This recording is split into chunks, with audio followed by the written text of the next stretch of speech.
Pour autant, si on regarde quand même globalement, alors c'est pas le problème du Conseil constitutionnel, il ne s'occupe que de ce qu'il y a dans cette loi et de ce qu'a fait le gouvernement, mais l'insincérité, elle était à peu près partout, non? C'est-à-dire? C'est-à-dire, elle n'était pas forcément chez vous, puisque vous avez fait partie de ceux qui ont voulu mettre un peu de rigueur, justement, dans l'explication de texte. Mais enfin, on a quand même l'impression qu'il y a eu beaucoup de caricatures de tous les côtés, y compris du côté des manifestants. Chacun a voulu y voir un peu ce qu'il avait envie d'y voir, non? Moi, Je veux dire, maintenant qu'on est à la fin de la bataille, ou en tout cas à une étape cruciale de la bataille. Moi, j'ai le sentiment que le débat avançant, il est monté en qualité sur la compréhension du système et sur la compréhension des enjeux, que le système n'est pas en danger, qu'il n'y a pas d'urgence, qu'il y a bien un déficit à venir, qu'il faut traiter, mais qu'il y a plusieurs solutions. Et donc j'ai l'impression que globalement, le débat public est monté dans cette direction-là. Mais il y a une vraie difficulté importante, c'est que du début à la fin, le gouvernement n'a pas dit la réforme qu'il faisait. Vous avez parlé des 1 200 €, il y a eu la question de la retraite des femmes, où la réforme a d'abord été présentée comme une avancée pour les femmes, ce qui a été manifestement pas le cas. Et donc on a passé beaucoup de temps dans les commentaires autour de la réforme, plutôt que de se demander est-ce que c'est la bonne, est-ce qu'il faut en faire une autre, à expliquer la réforme parce que le gouvernement racontait une autre histoire. Et à mon avis, l'insincérité vient beaucoup de cet effet-là. Alors, si la loi n'était pas acceptée par le Conseil constitutionnel, censurée, comme on dit, du côté du gouvernement et du ministre des Comptes publics, on dit que ce serait quasiment la faillite. Je voudrais que vous écoutiez Gabriel Attal devant l'Assemblée nationale. Si nous ne faisons rien, notre système de retraite accumulera 150 milliards de déficit dans les 12 prochaines années. Si nous ne faisons rien, dans ces conditions et pour éviter une rupture de trésorerie, il y aura dans les années à venir des baisses de pensions, comme on l'a vu il y a des années dans des pays européens. N'ayons pas peur de le dire, en matière de retraite, mesdames et messieurs les députés, c'est une réforme ou la faillite. C'est ça la réalité de notre système aujourd'hui.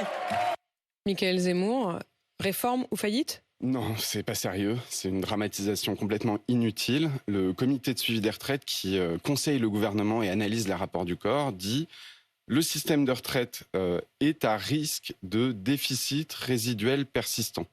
Déficit résiduel persistant, Voilà, entre guillemets. c'est ça. Donc à risque, ça veut dire qu'on ne connaît pas l'avenir. De déficit résiduel, ça veut dire qu'on n'est pas à des échelles catastrophiques. Et persistant, ça veut dire que c'est sur le long terme, ça ne se résorbe pas de soi-même et qu'il faut s'en occuper. Donc effectivement, un système de retraite, vous avez envie de l'avoir à l'équilibre à moyen et long terme. Et donc, il faut prendre des décisions de gestion comme on en prend tous les 5 ans. Par contre, dire qu'on est menacé de faillite, c'est complètement faux. Dire qu'il y a une urgence à l'année, c'est faux aussi. On peut prendre le temps. Et dire une réforme, c'est pas dire quelle réforme. Et là où c'est... En fait, pour équilibrer le système des retraites, comme on dit toujours, il y a 3 leviers. Il y a effectivement le niveau des pensions, dont parle le ministre. Il y a décaler l'âge de la retraite, ce qui fait porter tous les efforts sur les personnes aux portes de la retraite. Et puis, il y a trouver des financements. Et en l'occurrence, trouver des financements, c'est pas quelque chose d'insurmontable. Enfin, tous les efforts à ceux qui sont aux portes de la retraite, pardon, ça a mis du temps à monter dans mon cerveau. Mais enfin, Michaël Zemmour, ça fait porter un effort sur tous. Évidemment, c'est plus douloureux pour ceux qui voyaient le bout. Mais enfin, ça ne fait pas porter tout l'effort uniquement sur ceux qui sont à 2 ans de la retraite. Justement, sur les 10 premières années, c'est ça qui rend la réforme très brutale. C'est-à-dire que... Oui, c'est plus brutal pour eux que pour quelqu'un qui a encore 20 ans à travailler. Mais il porte lui aussi sur ses épaules la réforme des retraites quand même. Ça ne porte pas tout sur les 2 dernières années. Alors, il faut raisonner en 2 temps. Effectivement, la réforme concerne tout le monde. C'est-à-dire qu'on va décaler l'âge de la retraite. Ça ne concerne pas les retraités.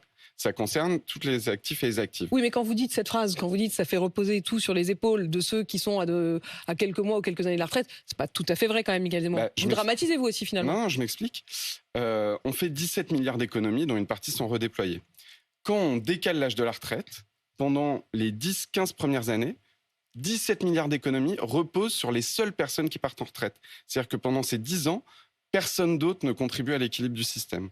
Et donc, ça veut dire qu'on fait reposer 17 milliards d'économies sur 5 ou 6 millions de personnes. Oui, mais la douleur de travailler 2 ans de plus, que vous ayez 20 ans et encore des années de travail devant vous, que vous ayez 40 ans ou que vous ayez en effet 60 ans, c'est peut-être plus douloureux pour ceux qui y étaient presque, mais ça rajoute 2 ans à tout le monde. Alors, ça rajoute 2 ans à tout le monde, mais il y a bien un effort supplémentaire qui est demandé par la réforme, et notamment avec l'accélération de ce qu'on appelle la réforme Touraine. C'est-à-dire qu'on va passer de 42 ans de cotisation à 43 ans de cotisation à un rythme beaucoup plus rapide que ce qui a été prévu. Et donc, pour aller vite, les personnes de 58 ans, 59 ans, 55 ans et plus vont supporter un effort supplémentaire qui a été mis dans la réforme explicitement pour faire des économies très vite. Si le Conseil constitutionnel valide valide toute la loi ce soir. Il y a encore deux questions à suivre. Vous l'avez évoqué à l'instant, c'est ensuite la décision du gouvernement, c'est-à-dire que ce n'est pas automatique, ce n'est pas parce que le Conseil constitutionnel ce soir dit elle est conforme, cette loi, que le gouvernement doit automatiquement la faire passer dans les faits. On est bien d'accord? Oui, oui. C'est l'exemple que vous donniez du CPE. C'est rarissime quand même une loi adoptée, mais non pas promulguée. Bien sûr. Alors moi, je ne suis pas juriste, mais il y a la question de la promulgation et puis ensuite la question des décrets d'application, de quelles sont les modalités, quand est-ce que ça s'applique. Et donc, effectivement, ça revient au gouvernement, au président de la République de promulguer et au gouvernement de décider d'appliquer, de comment il applique la... Deuxième sortie de crise, en quelque sorte, le référendum d'initiative partagée.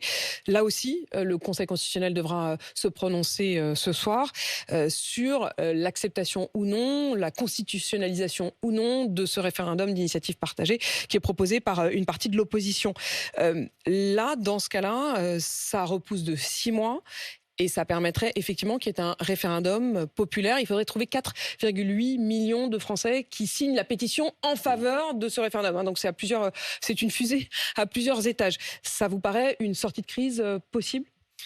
De ce que je comprends, le fait que si le Conseil constitutionnel valide cette perspective de référendum, ça n'empêche pas le gouvernement d'appliquer la réforme des retraites, mais ça pourrait lui donner une bonne raison de ne pas le faire. En disant si il y a un référendum, on va attendre l'application du référendum. Parce que si ça n'est pas le cas, on aurait une réforme qui s'applique dès le 1er septembre, c'est-à-dire que les personnes qui devaient partir fin 2023 ne pourraient pas partir avant l'année 2024. Et à côté de ça, vous auriez un référendum qui pourrait interrompre finalement ce changement.